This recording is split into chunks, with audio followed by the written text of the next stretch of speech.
Камыстинская районная библиотека представляет информдайджест по республиканской акции «Одна страна, одна книга» к 30-летию независимости Республики Казахстан. В целях развития и пропаганды казахской литературы предложены книги, 30 книг в рамках 30-летия независимости. В разделе «Коркем аударма» представлены книги зарубежных писателей на переводы казахстанских писателей. Кинес Юсупов, Габриэль Гарсия Маркес, Жус Жылдык Жалғыздық. В романе «100 лет одиночества» показаны зарождение, расцвет, закат и гибель рода Буэндия.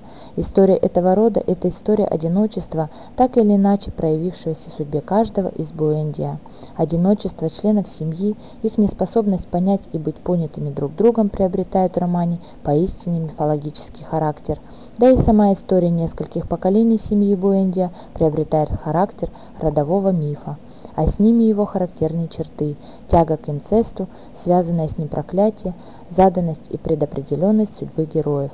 В романе она воплощена в образе цыгана Малкиадеса, записавшего на санскрите летопись рода, расшифрованную за несколько минут до гибели Маконда из всех Буэндия. Бекболат Адетов, Эрих Мария Ремарк, Аманат Умер. Конец войны. Германия. Концлагерь вблизи вымышленного города Мелерн. Большинство пленников отказываются от надежды когда-нибудь оказаться на свободе, но есть те, кто еще верит в спасение, и это дает им силы жить и мечтать о будущем, ведь пока в них теплится искра жизни, они чувствуют себя людьми. Адыль Ахметов, Агата Кристи, Ғайып болған миллион. Агата Кристи – это признанная королева детектива во всем мире.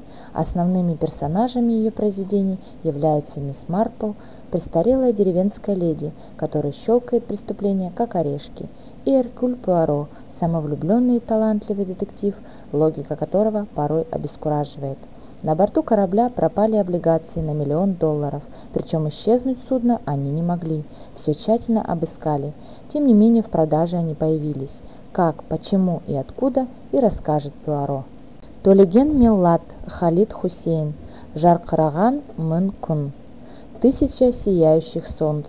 Мощная, драматичная и лиричная история, которая заставляет сердца сжиматься от боли и радости. Любовь, великое чувство, глубоко укрытое, запрещенное, тайное, она все равно дождется своего часа. В центре романа две женщины, которые оказались жертвами потрясений, разрушивших идеалистический Афганистан. Марьям, незаконная дочь богатого бизнесмена, с детства познавшая, что такое несчастье, с ранних лет ощутившая собственную обреченность. Лейла, напротив, любимая дочка в дружной семье, мечтающая об интересной и прекрасной жизни. Между ними нет ничего общего, они живут в разных мирах, которым не суждено было пересечься, если бы не огненный шквал. Динара Мазен, Джоан Роулинг. Гарри Поттер мен жасырын бөлме. Гарри Поттер и тайная комната – это вторая книга о приключениях Гарри Поттера. В волшебной школе узнают, что открыта некая тайная комната. Гарри со своими друзьями пытается узнать подробности, но в Хогвартсе начинают происходить необычные вещи. Гарри снова вступает в отчаянную схватку со злом. На этот раз враг его так силен, что надежды на победу почти нет. В школе чародейства и волшебства Хогвартс происходят тревожные события. Кто-то нападает на учеников школы, и преподаватели подозревают, что это таинственное чудовище, которое скрывается в легендарной комнате. Амангелді Курметулы, Орхан Памук, Менің атым Қырмызы.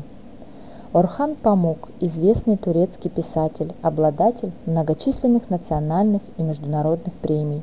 В самом деле, действие почти всех романов писателя происходит в Стамбуле, городе загадочном и прекрасном, пережившем высочайший расцвет и печальные сумерки упадка, а главное, ставшим своеобразным местом встречи Востока и Запада. Именно эта встреча и лежит в основе знаменитого романа «Имя мне Красный», события которого происходят в Стамбуле XVI века. Страстная история любви, детективная загадка, многочисленные истории, легенды и сказания Древнего Востока, искусно вплетенные в канаву сюжета, погружение в тайны мастерства персидской миниатюры, изящное повествование – все это превращает произведение в подлинный шедевр.